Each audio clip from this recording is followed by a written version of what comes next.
13h, le journal de RTI1. Madame, Monsieur, bonjour. Pour commencer, les titres.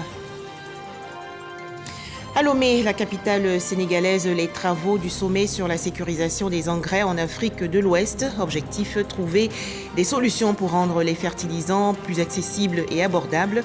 La Côte d'Ivoire est représentée par son ministre d'État, ministre de l'Agriculture et du Développement rural, Kobenan Kwasi Adjoumani. En Côte d'Ivoire, la signature récemment d'une convention de partenariat entre le ministère de la Jeunesse et l'entreprise agro-industrielle Palmsi. Objectif, former et insérer 1 millier de jeunes dans des secteurs dont la maintenance automobile.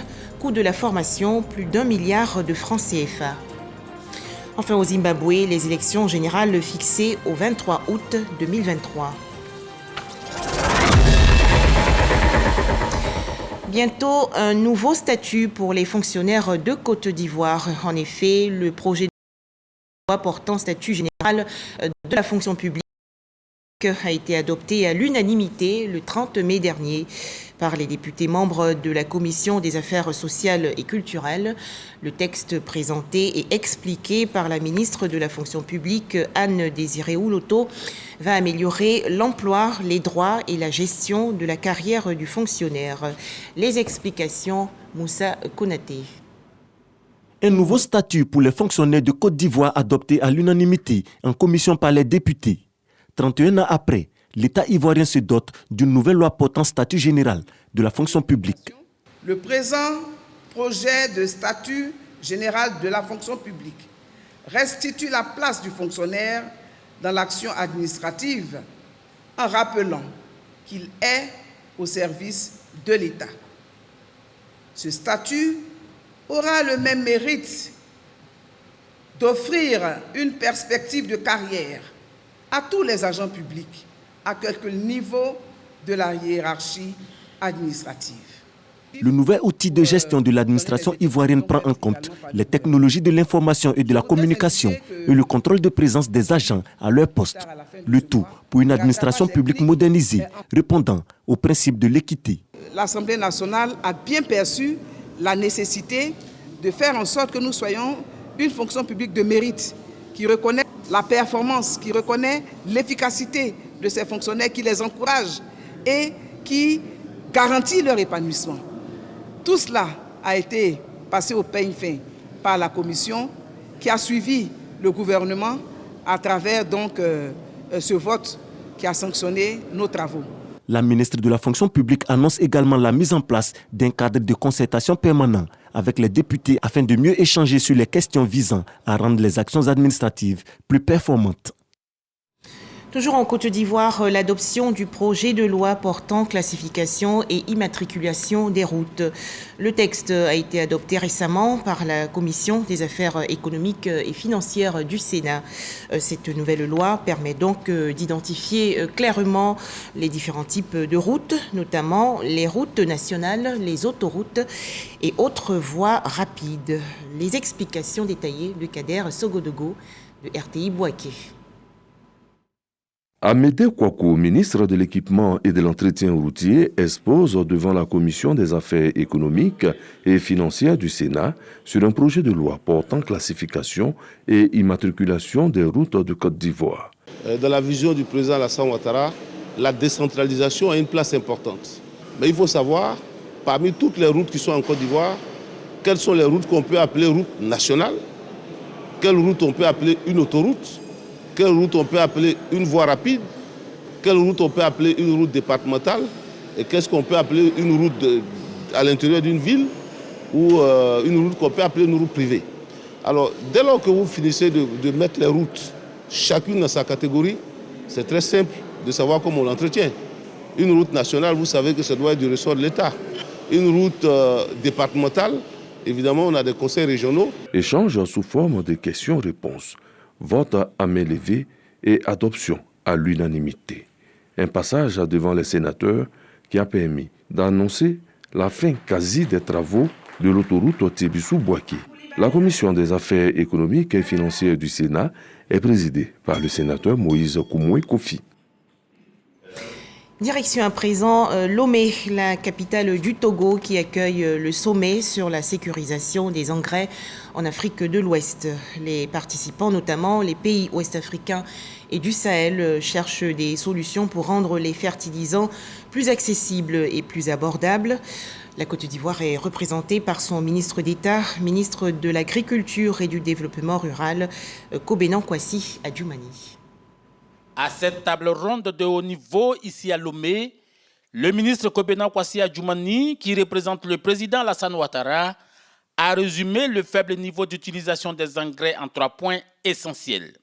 Premièrement, il y a une irrégularité dans l'approvisionnement des producteurs en engrais de qualité, vu que ceux-ci ne sont pas toujours disponibles en quantité suffisante. Deuxièmement, il y a la question des prix élevés des engrais qui empêchent les petits producteurs à s'en procurer. Troisièmement, l'absence de cartographie de la fertilité des sols fait que les encadreurs et chefs de projets agricoles n'ont pas l'outil qu'il faut pour guider les producteurs quant à la meilleure utilisation des engrais pour nourrir leurs sols. Ces problématiques exigent de l'Afrique de l'Ouest et du Sahel un accroissement des financements dans un système durable et compétitif. Outre cela, il est également nécessaire de stimuler le développement des marchés régionaux et panafricains des engrais, renforcer l'intégration régionale et promouvoir des pratiques commerciales équitables et transparentes pour faciliter la distribution régionale. En ce qui concerne la Côte d'Ivoire, plusieurs dispositions ont été prises, notamment pour la bonne qualité des engrais, mais surtout au plan institutionnel. Au niveau des dispositions incitatives, on note que les engrais et autres produits assimilés sont exonérés de TVA. Par ailleurs, des avantages fiscaux sont offerts aux investisseurs qui décident de s'installer dans l'une des 9 zones d'agropole où des espaces de commercialisation sont mis à la disposition des agrofournisseurs afin de réduire la distance entre ceux-ci et les exploitants agricoles. Sous la supervision du président en exercice de l'UEMOA, Mohamed Bazoum et son homologue de la CEDEAO, Oumarou Sissoko Mbalo, une feuille de route, appelée aussi déclaration de Lomé, a été adoptée. Cette feuille de route prévoit des projets prioritaires liés à l'intensification de la recherche, la production locale d'engrais et l'opérationnalisation des normes de qualité. Cette convergence des volontés politiques régionales qui nous réunit aujourd'hui permettra à terme de construire ensemble notre autonomie et un destin commun. Pour soutenir tous ces projets de production d'engrais, la Banque mondiale annonce des investissements de l'ordre de 5,5 milliards de dollars d'ici 2024. Retour en Côte d'Ivoire, on s'achemine vers la fin du calvaire dans la commune de Yopougon. En effet, le rétablissement de l'eau potable se fait progressivement par quartier et cela à la grande joie des populations. On le sait, elles étaient confrontées à une grosse pénurie d'eau en raison d'un incident survenu lors des récentes fortes pluies. Pour en parler, Patricia Kouakou et Régis Kofi. L'eau est là. La joie de cette jeune dame également est au rendez-vous. Voilà près de 6 jours que ce précieux liquide était aux abonnés absents dans les robinets à Yopougon-Mami-Adjoa. Aujourd'hui, c'est le soulagement pour Stéphanie Digbe. Ça fait 2 jours qu'il y a l'eau chez nous maintenant. En fait, ça me fait du bien parce que quand il n'y avait pas l'eau, il me réveillait à 3h, 2h pour puiser l'eau. Ça me fatiguait. Dans cette période difficile, où les nuits étaient courtes, Trésor Bangali a choisi, lui, de prêter main forte à son épouse. Le quotidien à la maison, c'était pas facile. Souvent, même on peut faire un jour même sans se laver, plus il n'y avait pas l'eau. Il y a la fatigue, quand elle quitte là, elle arrive à la maison, elle est fatiguée. Donc moi, je suis obligé de veiller à l'eau pour qu'elle puisse avoir de l'eau. Vraiment, je remercie Dieu que tout est rentré en ordre. Maintenant, on a commencé à avoir un peu d'eau, mais ce n'est pas tout le monde. Au fur et à mesure, les gens commencent à avoir un peu d'eau, puisque ce n'est pas tous les secteurs. À Yopougon-Sidessi, c'est le même décor. L'eau est de retour dans les robinets, même si l'on constate ici que la pression reste encore faible. À quelques minutes de route, au terminus 42, les tuyaux sont vides. Même constat à Yopougon-Ananeret. Ça vient 2, 3, mais on ne gagne pas le pardon. on ne gagne pas l'eau. Donc, comme on est parti, ça fait 2 jours, on ne gagne pas l'eau. Donc, ma soeur donne qu'à aller voir dans la mosquée, on pise l'eau. En attendant, la société de distribution ravitaille les populations à partir de camions-citernes. Depuis le jeudi 25 mai, un incident s'est produit sur la conduite principale de l'usine d'alimentation des zones se trouvant au quartier Liangon 2. Plusieurs cités de la commune sont dès lors impactées par une coupure d'eau. La SODECI promet un retour dans un délai très court. Les premiers pas vers le rétablissement de la situation sont posés. Toujours en Côte d'Ivoire, l'opération pour la nouvelle immatriculation des véhicules commence aujourd'hui, jeudi 1er juin 2023. Les propriétaires de véhicules dont les plaques d'immatriculation sont défectueuses peuvent donc se rendre au guichet unique automobile pour recevoir les nouvelles plaques. Constat que nous avons fait tous, lors des réformes que nous avons faites, c'était récurrent d'entendre nos compatriotes dire qu'il y avait des problèmes avec les plaques d'immatriculation qui n'étaient pas disponibles. Et puis nous avons constaté que ces plaques se détérioraient très rapidement. Et vous vous souviendrez que dès ma prise de fonction, la première visite que j'ai faite, c'était au guichet unique automobile. Donc nous avons constaté beaucoup de défaillances en ce qui concerne la délivrance des plaques, la qualité des plaques, l'authenticité des plaques, avec beaucoup de plaques frauduleuses qui existent. Mais également, et vous l'avez noté avec la vidéo-verbalisation, on le savait en avance. Mais on s'est rendu, tout le monde a constaté que plusieurs véhicules différents avaient le même numéro de plaque d'immatriculation. Il y a 2 ans, malheureusement, on a constaté donc, la grosse fraude qu'il y a eu donc, à l'immatriculation des véhicules, fraude à la douane, ainsi de suite. Et le gouvernement avait décidé de dématérialiser. Dans le cadre de cette dématérialisation, il s'est avéré donc important de mettre en place un nouveau système informatisé d'immatriculation. Et nous faisons tout pour qu'au bout d'une semaine, les cartes grises soient disponibles. Une fois que la carte grise est disponible, en 48, 72 heures, vous avez votre plaque qui est posée. Donc le fond est blanc, comme vous le voyez, c'est ce qu'il faut retenir principalement. On va soulever un tout petit peu pour que... Et c'est écrit donc, en noir dessus, avec des caractères spéciaux. Comme je dis, hautement sécurisées. Ce sont des plaques qui ont passé un certain nombre de tests donc dans le domaine.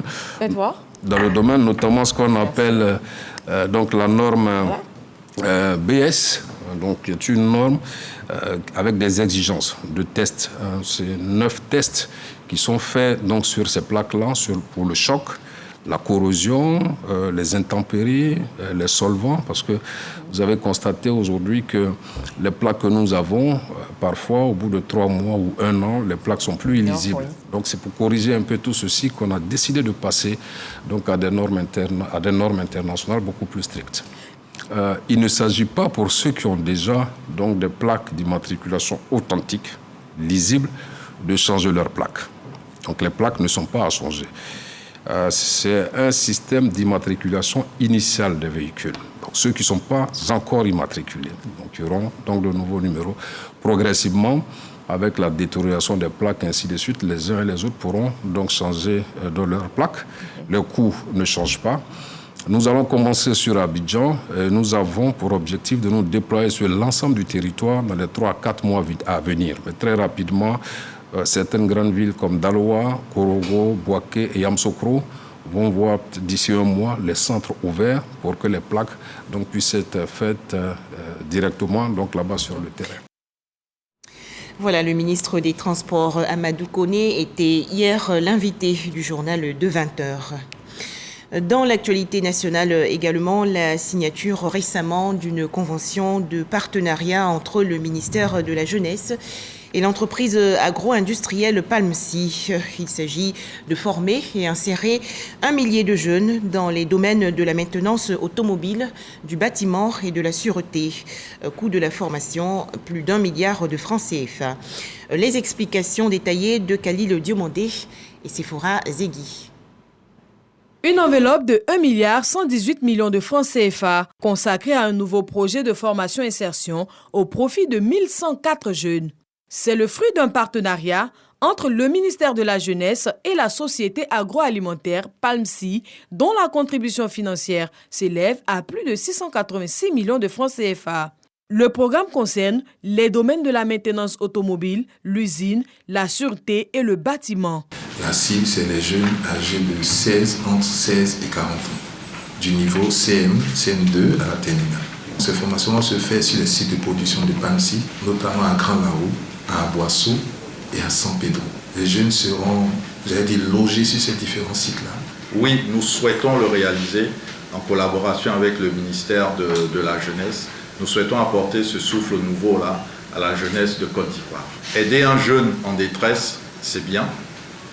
Offrir un emploi, c'est encore mieux parce qu'on lui permet d'être autonome. Le ministre de tutelle salue l'approche citoyenne de l'entreprise partenaire qui prend ainsi une part active dans la mise en œuvre du programme jeunesse du gouvernement PJGouv 2023-2025, dont l'objectif à terme est l'insertion de 1 500 000 jeunes. Au nom du Premier ministre du gouvernement, réitérer donc nos remerciements à PAMSI pour cette importante contribution à l'année de la jeunesse. Nous allons continuer à mobiliser le secteur privé qui doit jouer un rôle central sur les questions de formation et d'insertion des jeunes. Je voudrais aussi profiter donc de cette tribune pour lancer un appel à tous les jeunes qui s'inscrivent massivement donc à ces différents programmes. Les inscriptions en ligne pour ce nouveau programme de formation s'ouvrent dès le 5 juin prochain sur le site web de l'Agence Emploi Jeunes. Elles s'achèveront le 19 juin prochain. Le démarrage des formations est prévu le 3 juillet 2023. Autre actualité nationale, les échanges récemment entre le directeur de cabinet de la vice-présidence de la République et les populations jeunes de Sakassou, dans la région centre du pays. Emmanuel Aoutou les a exhortés au travail de la terre pour atteindre leur autonomisation financière. Emmanuel Aoutou, directeur de cabinet du vice-président de la République de Côte d'Ivoire, visite des parcelles de culture maraîchère dans le département de Sakassou.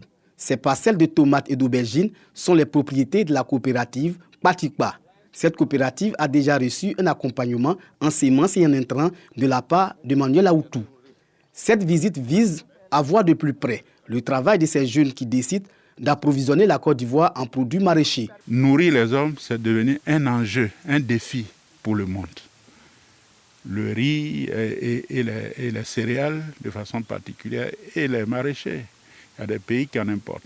La Côte d'Ivoire a cette chance-là, que nous avons des terres, que nous avons de l'eau bien maîtrisée. Nous pouvons produire ce qu'il faut et à des rendements intéressants pour permettre de rémunérer ceux qui s'adonnent à ces cultures-là. Pour faciliter l'évacuation des productions, le directeur de cabinet du vice-président a fait don d'un tricycle à la coopérative. Vu la bonne production du vivrier, Emmanuel Aoutou exhorte la jeunesse ivoirienne à ne pas avoir honte du travail de la terre. Parce que cette solution nous permettra de mettre beaucoup de jeunes au travail. Pour nous, c'est une voie pour trouver des emplois massifs à nos jeunes. Il n'y a pas de honte à faire le travail de la terre. C'est noble et il faut les encourager. La coopérative Patikpa opère sur une superficie de 50 hectares dans plusieurs villages du département de Sakassou avec 300 jeunes producteurs. L'aubergine, le gombo, le piment et la tomate sont les principales productions de la coopérative. C'était un reportage de Soro Corona de RTI Bouaké. Niakaramandougou, dans la région nord du pays. Les cours ont repris après les incidents survenus dans le village de Kafiné. En effet, des instituteurs y avaient été bastonnés par des jeunes. Et pour protester contre ce mauvais traitement, le mouvement des instituteurs pour la défense de leurs droits avait observé un arrêt de travail. Retrouvons Soro Corona de RTI Bouaké. Les cours ont repris dans l'inspection de l'enseignement primaire et préscolaire de Niakara. Une reprise qui intervient après l'arrêt de travail observé par le MIDD, Mouvement des instituteurs pour la défense de leurs droits, section Niakara. En effet, le mardi 23 mai dernier, une altercation a éclaté entre les enseignants et les populations du village de Kafiné. Bilan de cet incident, 2 blessés de part et d'autre. C'est pour protester contre cette situation que l'arrêt de travail de 72 heures a été observé. Après des rencontres organisées par les autorités éducatives locales, les élus et cadres avec à leur tête le préfet de Niakara, les enseignants décident de regagner les salles de classe pour la dernière composition. On a une séance de discussion et on s'est entendu, on s'est compris. Je pense bien qu'ils ont pris l'engagement sur eux de faire de telle sorte que ces gens d'actes-là ne se reproduisent n'utilisent plus ici à Niakara, vu le mot d'ordre qu'on a levé. Aujourd'hui, mardi 30, nous avons effectué dans toutes les localités et dans toutes les écoles de la circonscription de Niakara, nous avons fait les compositions. Et le lundi 5 juin, nous allons faire les armées à grand tirage. Je leur ai dit de se calmer, de faire confiance à leurs syndicats, de faire confiance aux autorités qui nous ont donné leur parole, voilà, et de rester dans un état d'apaisement et de paix. Les autorités locales continuent leurs actions pour le renforcement de la cohésion sociale et la consolidation de la paix dans le département de Niakara. Remercier chaque parti. Voilà. Remercier Madame le Préfet, remercier le directeur régional de l'éducation nationale qui est venu au nom du ministère de l'Éducation nationale, l'inspecteur, notre député, le sénateur, les cadres. En tout cas, chacun s'y est impliqué pour que nous puissions parvenir à cette paix-là. Dans le département de Niakara, les incidents entre enseignants et population dans les villages sont récurrents. Célébration hier de la journée mondiale sans tabac. À noter chaque année plus de 5000 décès en Côte d'Ivoire. Et pour mettre fin à ce fléau, le gouvernement a pris des décisions, notamment l'interdiction de fumer dans les lieux publics et autres transports en commun. Cependant, cette mesure gouvernementale est-elle respectée? Quelles sont les sanctions prévues pour les contrevenants? Regardons ce reportage. Chaque minute, 15 personnes dans le monde meurent à cause du tabac, selon l'Organisation mondiale de la santé. Mais ces statistiques sont loin de freiner les friands de la cigarette. Alors que la communauté internationale célèbre la 36e journée mondiale sans tabac, les amoureux de la tige blanche savourent leur nicotine et comme toujours en public. Le public ne compte pas. Si on veut qu'on arrête de fumer, on va fumer l'entreprise qui fabrique la cigarette, non arrête de fumer. Si on tant que la cigarette existe encore, on va fumer. Les gens qui disent que nous, on fume et puis ça les gêne, ils n'ont qu'à nous excuser. On ne peut pas. Parce qu'il faut qu'eux-mêmes soient dedans pour comprendre ce qu'il y a dedans. Moi, on ne m'a pas dit que monsieur ne fumait pas dans le public pour un agent. Maintenant, il n'a pas vu aussi un agent dans notre cas ici en train de dire monsieur ne fumez pas dans le public, il n'y en a pas. Pourtant, la loi numéro 2019-676 du 23 juillet 2019 relative à la lutte anti-tabac en Côte d'Ivoire est bien claire. Il est formellement interdit de fumer dans les lieux publics et les transports en commun, mais l'application de cette disposition reste encore un défi. Prendre une clope, expression populaire, publiquement, est quasiment devenu une norme, et ce, aux grandes dames des non-fumeurs. Tu vois, moi, personnellement, ça me dérange, ça m'indispose, mais ils sont souvent récalcitrants. Quand je suis assise à quelque part, que je sens la fumée, ça me donne très mal à la tête. Et les conséquences sont les mêmes, sont pratiquement les mêmes chez le fumeur que le fumeur passif, comme on dit. Voilà. Et donc, c'est les atteintes pulmonaires, irritation des yeux, cancer de poumon, cancer de gorge, tout ce qu'on peut imaginer. Des cancers qui se soldent très souvent par la mort. En Côte d'Ivoire, 5000 décès annuels sont imputables au tabagisme. Mais sur les marchés, la vente de la cigarette au détail par les commerçants non agréés s'intensifie et prospère. Je peux vendre 6 paquets, 7 paquets, souvent cartouches, on peut vendre cartouches aussi, à jour. La Côte d'Ivoire s'est fait bon élève en se dotant d'un cadre juridique pour lutter contre le tabagisme. Mais sa mise en application est une autre réalité. Bon, il doit mettre des agents de l'État dans chaque coin de la rue par rapport à ceux qui fument. Là, comme ça, du genre, si une personne est en train de fumer, ils vont l'interpeller. Et puis aussi, mettre des sanctions aussi. Et puis ces sanctions-là, quand ils vont les appliquer là, il faudrait qu'ils montrent ça aux yeux de tous. Moi, ma proposition est la suivante, c'est de mettre en place une police spéciale vraiment pour sanctionner ces personnes-là qui fument en public pour ne pas que vraiment ça ne se répète. La prévalence tabagique en Côte d'Ivoire est estimée à 14,5%. Plus inquiétant, sur les 13-15 ans, dont 19% seraient déjà fumeurs selon l'OMS. Des précisions de Khalil Diomandé et Franck Kouadio. Un atelier s'est ouvert hier à Grand Bassam, dans la région sud du pays. Au menu des travaux, la formation efficace des personnels d'entreprise. C'est une initiative du Fonds de soutien et de développement. Les détails, Issa Yeo. La formation du capital humain dans les entreprises au cœur de préoccupations du Fonds de développement de la formation professionnelle, FDFP. Pour mieux sensibiliser ces entreprises sur la nécessité d'avoir des employés bien formés, le Fonds a initié une rencontre de formation des responsables de ces entités. Objectif, expliquer leur mécanisme de financement en matière de formation du personnel. Nous savons tous que nous soyons État, employeurs ou employés, que les besoins sont énormes. Et le FDFP a un rôle important à jouer donc, dans cet écosystème de la formation. Seul par le travail, on peut se développer. Et vous connaissez bien l'importance du FDFP dans le cadre de la formation, aussi bien initiale que continue dans le pays. Aujourd'hui, nous devrons aider la jeunesse, puisque c'est l'année de la jeunesse. Nous devrons continuer à aider davantage, je dirais, la jeunesse pour une Côte d'Ivoire prospère. C'est avec beaucoup d'enthousiasme et beaucoup de sérieux que nous venons participer à cet atelier en vue de contribuer justement à la transformation de cette structure. Cet échange d'expériences du Grand Bassam est l'occasion pour Philippe Ndri, secrétaire général du FDFP, de rassurer les responsables d'entreprise sur la disponibilité de son institution à les accompagner dans la formation de leurs ressources humaines. Un plan pour prévenir les conflits adopté récemment à Tabo, dans la région sud du pays. C'est une initiative de la direction des affaires environnementales et sociales de l'entreprise chargée de la construction du barrage de Saint-Grobo à Wati. Les explications détaillées de Godefroy Okambawa. Constater les itinéraires des hippopotames et les foyers de conflit pour les porter à la connaissance des autorités tout en aidant l'administration forestière dans le choix des mesures de prévention. C'est la mission assignée au comité villageois de prévention et de gestion des 10 conflits dans le département de Tabo. Il s'agit surtout d'éviter les conflits entre les communautés riveraines du barrage de Saint-Grobo à Wati et les éléments de la faune. C'est un comité qui est mis en place et qui va surtout aider à résoudre ou à prévenir d'abord les conflits hommes-hippopotames.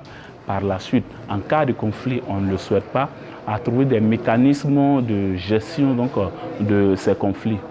Au-delà de ce plan, le comité devra organiser la formation des populations avec l'appui de l'administration forestière et des partenaires dans la mise en œuvre de l'aménagement des berges du barrage. Ce plan de prévention se veut un document vraiment opérationnel avec la création de comités villageois, de comités sous-préfectoraux et de comités et un comité départemental autour de la thématique qui seront accompagnés après à sa phase d'exploitation par d'autres acteurs. Saluant l'adoption du plan de prévention et de gestion des conflits, la tutelle apporte son soutien.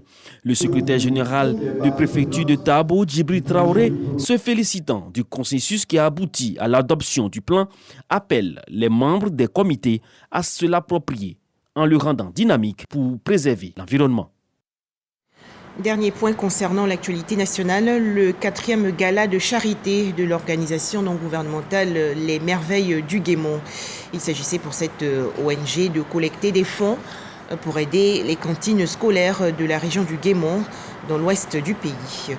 Les détails, Générosa Kouadio et Godefroy Okambawa. Collecter des fonds afin de soutenir les cantines scolaires de la région du Guémont. C'est la mission que s'est assignée l'ONG Les Merveilles du Guémont à travers l'organisation de son 4e gala de bienfaisance. Les enfants, c'est notre avenir. Il y avait un manque criard de cantines. C'est notre rôle de parents, de mères surtout, d'aider l'État à accomplir ce devoir.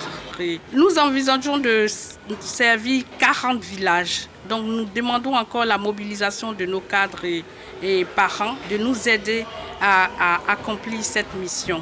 Oulaï Yvonne et Yacine Idriss Diallo, respectivement marraine et parrain de la cérémonie, saluent cette initiative qui a permis de récolter plus de 10 millions de francs CFA. Chers filles, je voudrais vous exhorter davantage à demeurer toujours unis pour servir et donner de l'espoir à notre jeunesse. Le travail qu'elles font est un travail merveilleux, au même titre que leur appellation.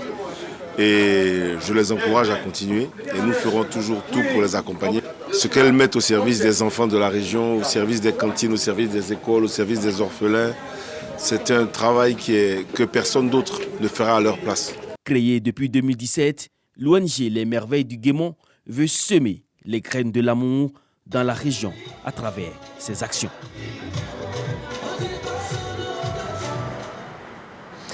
Des images à présent. Au Sénégal, Ousmane Sonko, condamné à 2 ans de prison ferme. L'opposant sénégalais a été reconnu coupable de corruption de la jeunesse aujourd'hui, jeudi 1er juin 2023. Ousmane Sonko a en revanche été acquitté des faits de viol dont il était accusé. Enfin, 23 août 2023, c'est la date retenue pour les élections présidentielles et législatives au Zimbabwe. Annonce faite hier par le président sortant Emmerson Mnangagwa. Voilà, c'est la fin de ce journal. Merci de nous avoir suivis. Merci de toujours suivre les chaînes du groupe RTI.